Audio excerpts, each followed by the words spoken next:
Well, it's time for another gardening week, and this was my autumn carrot bed.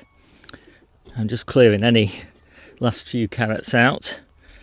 I got quite a nice harvest out of it, and about a third of them I gave away, and the rest of them I saved. And I've actually just got them in water at the moment, just keeping fresh, but I shall be bagging those up and putting them in the fridge pretty soon. So now I can get this bed replanted, and that's why I took the carrots out, not because I kind of believe in harvesting carrots and putting them in the fridge, but so that I can get the spinach in, because the spinach is ready for planting and can't afford to wait really. Spinach that I'm putting in is a mix of Rubino and Responder, and they're some of my favourite spring varieties of spinach. So putting them in nice and late now, which is basically November. They won't be ready for harvest until probably late February. That's the time at which I start clearing my spinach, my winter spinaches. So it's a nice timing. And there were a few carrots that I had to chop into the compost, because they were badly split and things like that, but it's probably about 5%. So I'm pretty happy. Just get these beds weeded and prepared, and then we'll do a bit of planting. So I'm a bit of a plant and forget gardener, so I'm kind of obsessed about bed prep. I like to make sure that everything's really well watered, well fed, well weeded, and well mulched. And at this time of year, the mulch of choice is homemade compost. So and then it's pretty much leave it until spring. And after carrots, obviously you've had a lot of holes in the ground, so I like to give it a really good tamp down with my rake. And I fed it with bloodfish and bone. I generally feed with bloodfish and bone unless it's a brassica that's going in which case I try and find something a bit richer in nitrogen.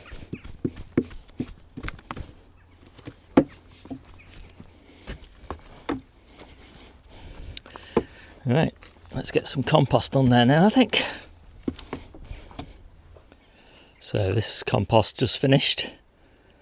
And it's not very nice when you find a bit of plastic in it like that, but other than that it's actually pretty nice. A few bits of roots and things and a few twigs, but generally speaking that's fine. I don't sieve my compost, so it's always nice when I see it in fairly good condition. There's a few things that I kind of obsess around when I'm gardening, and one of it is trying to get the beds level. I do like a level bed, just makes it easier to plant into, but I just think also it just stops water pooling in specific areas of the bed, so you get dry spots and wet spots.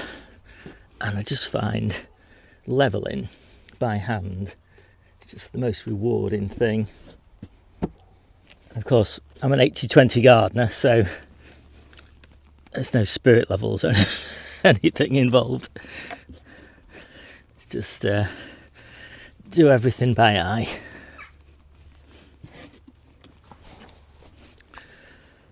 And then I'll give that a good tamp down.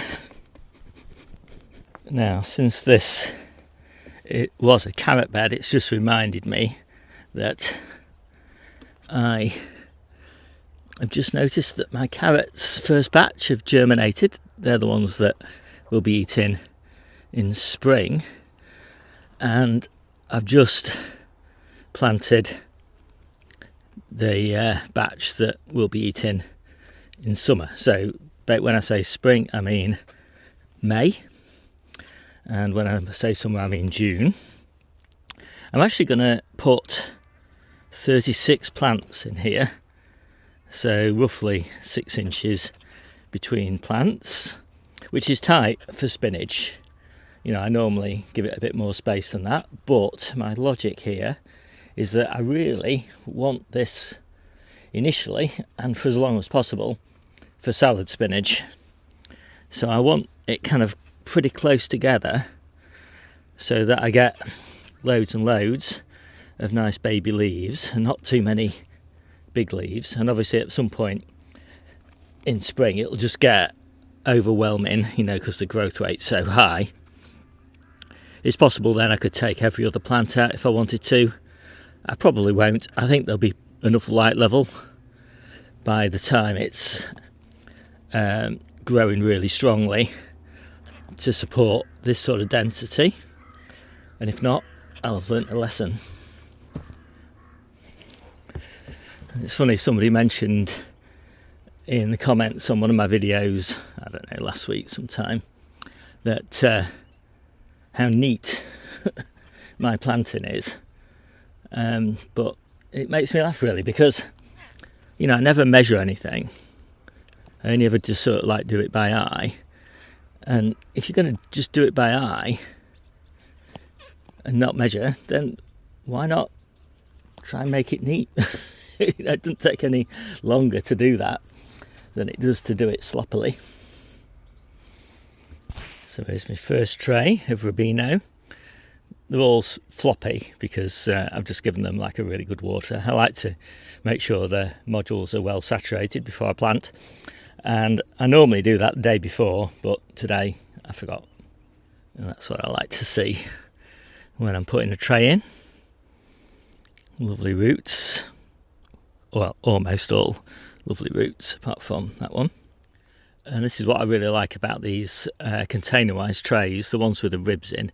You can see the ribs here, and they just encourage the roots to go down to the bottom. And you can see that when they get to the bottom, they air prune, and you don't get a root ball that's kind of all matted with roots. You get one that's got nice directionality to it, and yeah, really lovely. So these are the responder, and again, lovely root system. The way that I try to put modules in to save my back and my knees is that I generally, while I'm standing up, I just drop the modules into the holes, and you know, obviously it helps if you use a dibber. And if you size your dibber so that the hole is the right size for the module, and once I've done that, I go back over the bed, crouch down, and press them all in, you know, settle them all in. And obviously that is kind of inefficient in a way, because you are visiting each one twice, but you're not constantly getting up and down, up and down, up and down, like so many different times. So, yeah, it's kind of, when I can get away with it, it's my preferred way. And you'll also notice that how incredibly useful this central support is. Obviously, not only does it give the bed a lot of rigidity, but it's absolutely fantastic for sort of standing and kneeling on, and it's generally dry because of the cold frame top. So obviously I've normally got bare legs, so I sort of appreciate having something dry to kneel on.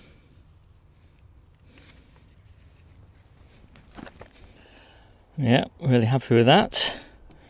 I'll give those a water in a few days' time, and I'll close the cover. Well, I'll leave it on a vented setting because I've not hardened them off at all.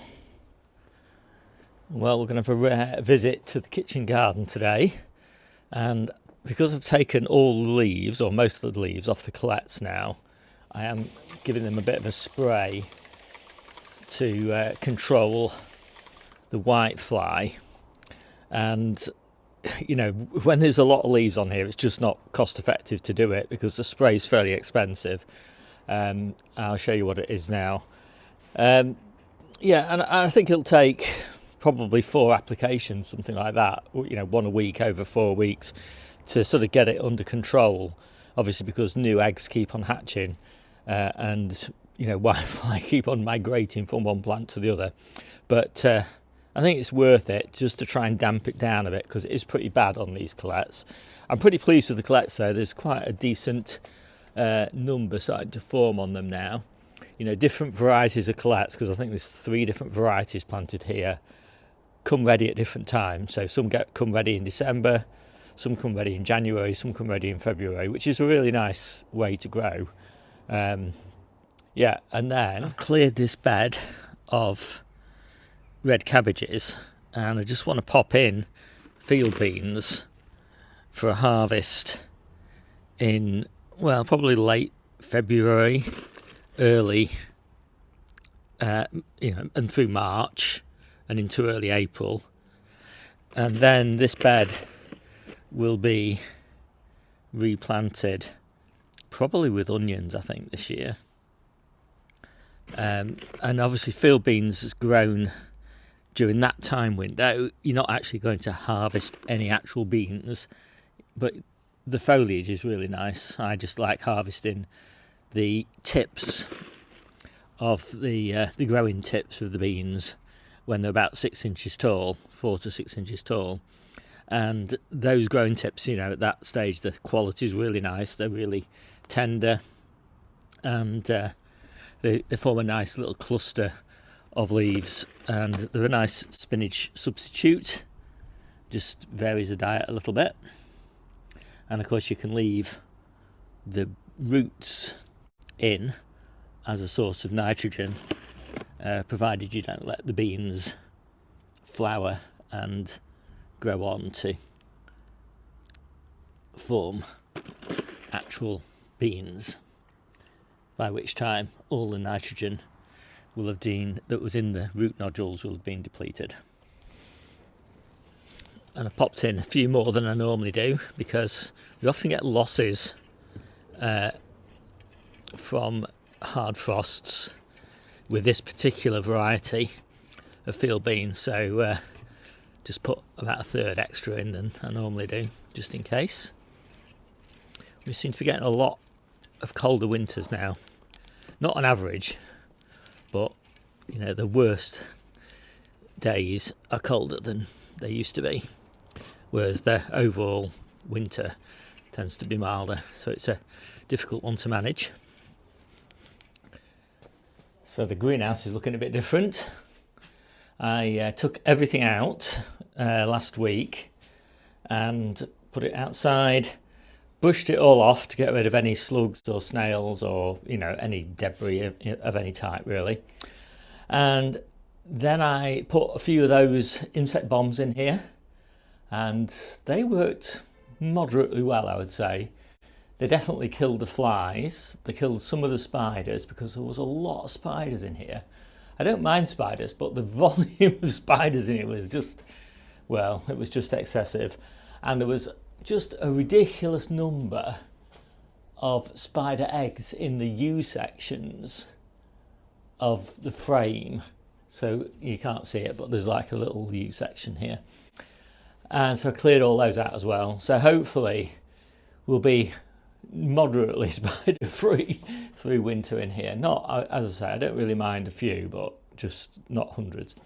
So I still got all the tomatoes in here, which are doing pretty well.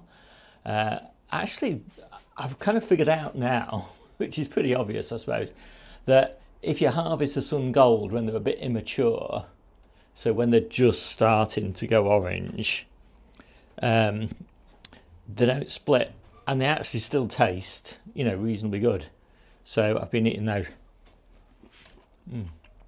Still really good. Better than these tumbler, which are okay, but not amazing. I'm actually going to use these in the last passata mix, I think. The really ripe ones of these tumblers,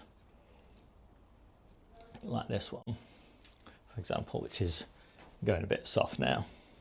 But these are all right. These are a bit sour, but by comparison with the sun gold, but not too bad. So anyway, the reason that it's so empty in here is because I've got all my trays in here now ready for my winter lettuces, Asian greens, spinach and all of that, which will grow under these grow lights. I'll also probably have some on this bench or that bench there as well, and then there'll be all my overwintered seedlings probably on this bench here, so, and in the polytunnel back on the allotment. So I think it's going to be really lush and lovely in here. It looks really nice in here with all the lights on as well, and I've started putting the lights on in the morning so that when I get up and go into the kitchen to get ready, I'm looking out onto a garden that looks pretty nice by comparison with just a black canvas, which it otherwise would look. And I've got this fly and moth killer in here as well, and this has got a ridiculous number of mosquitoes in it, and so I'm pleased, really pleased to be getting rid of those, and a lot of moths as well. So I was surprised how many moths there are actually in here, and obviously I was having a lot of problems with moths laying eggs on my brassicas, and they're so tiny you can't see them, and you can't see the caterpillars either until the damage is done.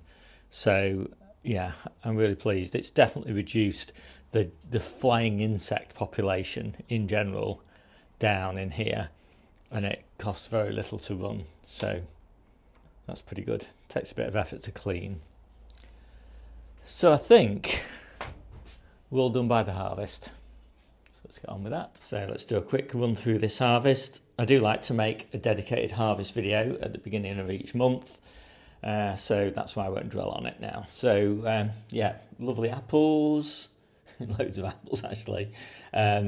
Last of the turnips, potatoes, last of the autumn carrots, but we'll soon be moving on to this the winter carrots. Last of the beetroot that the storage beetroot that I harvested. These are the rejects. So last of the rejects basically, like ones with these big slug holes and things. So we've got loads of beetroot in store, but we've also got loads still in the ground that's in really nice condition. Yacon, there's actually yacon sort of scattered all over the table, so I'll talk about that in a minute. Lovely onions from the store, and last of the chili peppers, probably the last anyway. Really the start of the Jerusalem artichokes, just a few green peppers. Again, you know, most of our peppers are done now. I've got one batch of peppers actually, which are going to go with the last of the tomatoes into a passata mix later on today. A few Brussels, again, just picking rejects at this time of year, and saving all the good ones for later. And probably the last pick of the calabrese, a couple of squashes, some chard, lots and lots actually of this beautiful baby leaf or babyish leaf, beet leaves and chard leaves, and there's golden beet and red beet ones there. They're going to go in the salad mixes. And spinach, cooking spinach. This is the first pick actually of the winter spinach, quite a lot of that. Leeks, still quite a bit of autumn spinach there. And I've actually got some really nice, I'll pick the nicest of the autumn spinach leaves for the salad mixes. Got some salad carrots there, and some salad onions there. Last pick of the cauliflowers. First pick actually of the salad rocket, and yeah, we just picked quite a few of the tomatoes off the young plants. So these are pretty young plants. We only started them in July. We've got loads and loads of tomatoes on them, and some of them are just getting a little bit past the best, so we picked all those. I'm just picking the really lovely tomatoes for my salads, but for some of the giveaway salads we'll use these because they're not quite as sweet. The sun gold are the best ones really at this time of year. More yacon. I have made a dedicated video all about yacon, so I won't talk very much about that, other than that it needs curing for a couple of weeks, and then it'll be really nice and sweet. And when you cure it, you want it to be about 60 degrees Fahrenheit, sort of 15 degrees C. And started picking the radicchio, and that's quite an important crop, because if you look at the salad, the lettuces anyway, in the salads, it's very green at this time of year, and it looks a lot nicer once all the tomatoes and the radicchio and the carrots and the spinach and the beet leaves and all of that is all mixed in. So so that, and some red cabbage, I don't think I mentioned that. So so check out the dedicated video that I'll do, which will be about twice as long as this, and I'll go through a bit more detail about what's on the table this week. But this is a normal weekly harvest for November, and it drops down a little bit in December and January, obviously, but it's not substantially less than this. Just the makeup of the table just shuffles around a little bit.